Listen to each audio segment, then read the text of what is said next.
guys tutorial for this Poison Snow White. Here are my inspiration images, including Brianna Fox's skull face makeup. First thing we're going to do is conceal our blemishes as much as we can, as Snow White has perfectly Snow White skin. I'm using 15 in the Fit Me concealer line. Just make sure you layer it up. I'm using Milk Primer and Lancome foundation in shade 110, just trying to make my skin look as flawless as possible. Make sure you pull this down onto your neck too. Any pieces of skin that are going to show, including your eyes, chin, cheekbones, neck.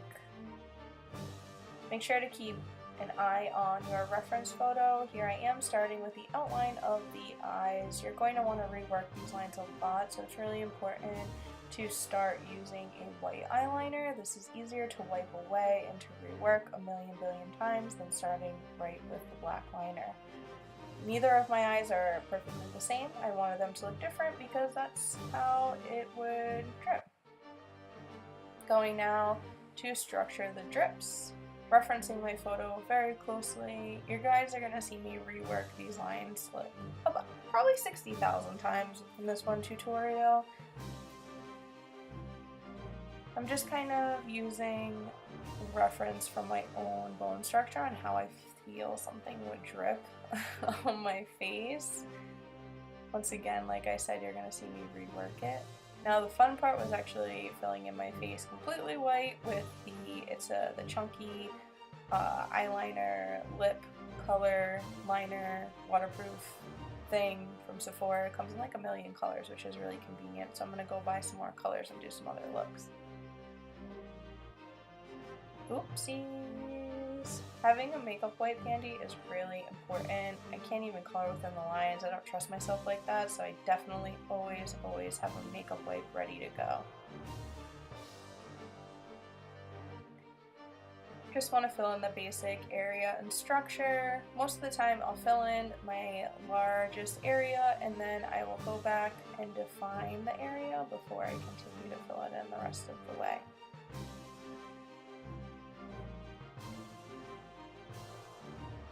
This is one of the first times that I was like, absolutely not, I don't like the shape of this. So just wipe it away really easily because it's not even set yet, so it wipes right away. I kind of discovered that drips are rounded where they separate at the base, so that's the main thing I had to fix, was making sure that there were no hard angle turns of drips, because that is not how it quite literally works. You just saw me set it with some white eyeshadow, and now I'm going in and aligning it. You guys are going to use probably a whole pot of your white eyeshadow, so be prepared, give it a smooch, it's going. I'm using a detail angle brush and my E.L.F. or E.L.F. eyeliner, liquid eyeliner. It's like $3, guys, so don't be scared to use as much as you want. So I'm just following the basic lines of the drips. Went over my eye sockets. You notice how I brought it above my eyebrows. You can use a glue stick to get your eyebrows down. I decided to just hide them within the black so that I would be comfortable and not itching.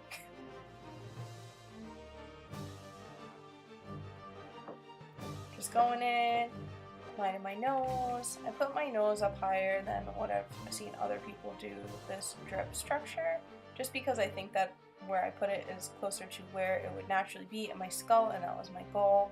So I'm referencing my actual Snow White apple picture just to outline where I think the drips would be in this look, trying to keep in mind how it would drip from, like, once again, my actual face structure. I also added in some holes, so at where the poison is stretching the liquid, it would break and kind of show my skin through the little holes. I'm taking a couple little references from the actual skull picture from Brianna Fox. I really like the way she blended things, and I like the way that it's still very simple and still very clearly a skull, and I thought that this look would blend the best with what I was going for. So on my 24 karat Maybelline palette, I'm taking the black and just blending it with the darkest part of the lines just to soften it up a little bit. The goal here is to create depth, so it looks like the actual poison is moving on top of my face.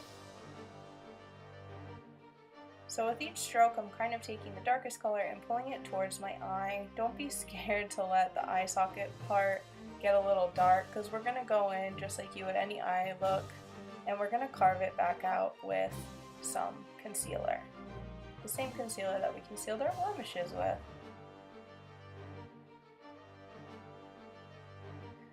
You're going to notice that the rest of this tutorial, whoa, is all about referencing your photos and being a-okay with reworking something about 4 billion times.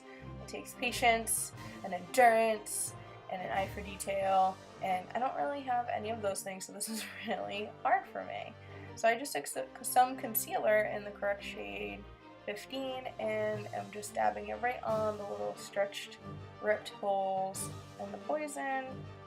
I'm using a teeny tiny blending brush just to pack it down, taking the same color and putting it in the nose hole, going back in with the angled detail brush, and just adding a couple little details from the skull look into my brow bone, just to make it a little more aggressive and a little more clearly a skull.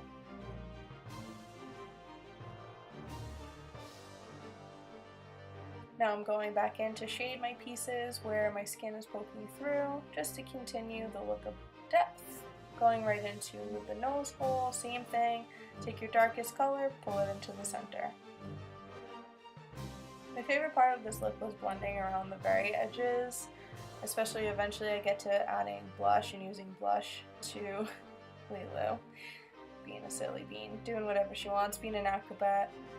I actually switched over to gold here for shading, just to kind of have more of a skin tone brown. Blend. Like I said, guys, don't be scared to pull it towards your eye because we're going to go in and carve it. Now we're going in and shading the drips on my face. This was really fun. Going in, pulling everything down, bringing it to life was really cool. So here we go, going in with some concealer as a base for our eye look, because we want to make it look like Snow White is actually having the poison on her face. So I actually had to do a glam look underneath this. The reason I didn't do the glam look and then do the skull is because I did not want to fight that blending process. I thought it would be easier to go in and carve my color out.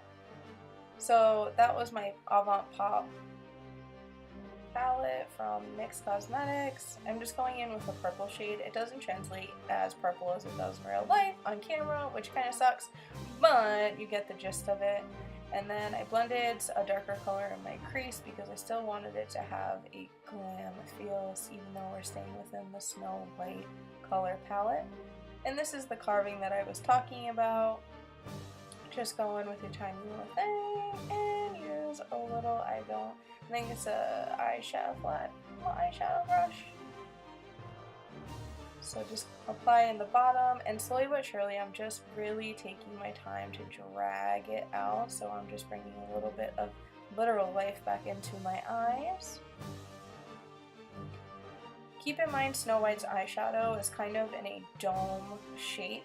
I'm being really sensitive to not getting rid of the bold line of my eyeshadow, and apparently bold line of my cheek color.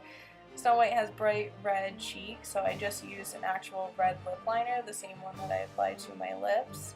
And I'm using my foundation brush, and it still has a little bit of foundation on it actually to blend it out. I'm also using my Too Faced contour palette to contour underneath my chin a little bit, just to have a little bit of definition there. Not forgetting to make my skin look as perfect as possible, I come back in with concealer all over my chin. I actually use this to, as you can see, carve out my lip as well, and just use my beauty blender to blend it all together. Yeah, we're getting there. Getting somewhere. Just going back in with my liquid eyeliner, I am going to give myself a cat eye with a wing. I let the wing go all the way to the edge, so it still gives it effect that it's dripping over my face because it wouldn't have respect for my cat eyes. it would cover them. Everything's fine. Okay, going in with my mascara. I did the tops because there was so much fallout from everything I was splashing on my face. I actually used liquid liner to line my lips as well between the drips. And then with a light eyeshadow, I defined the tops of my lips a little too. They're on my wig! Now I'm adding a little bit of color because it's poison. So we're going to use lime green. I'm going in first with some lime green from my NYX Avant Pop Palette. And just kind of blending. I'm really using this to finalize the blending on this and give it depth. And really following the structure of my own face because I don't want to lose the aesthetic look of the skull. Also, I'll post a link as to where I got this wig. It's actually incredible quality and extremely comfortable. And just using the 2 shades of green in the palette, I'm continuing to highlight and low light, basically contouring the hell out of my skeletal look that I got going on. It's really important that you guys keep checking on the overall look of your makeup. It's actually a good idea to film it because I was able to keep seeing the overall look right before my eyes in the mirror as well as in the lighting. And it really helps me adjust it. Yeah, my V-neck was a little low. Struggle's very real.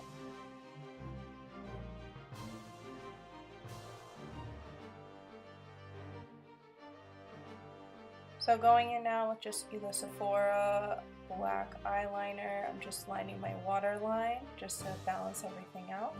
And as you can see, carved out those eyes.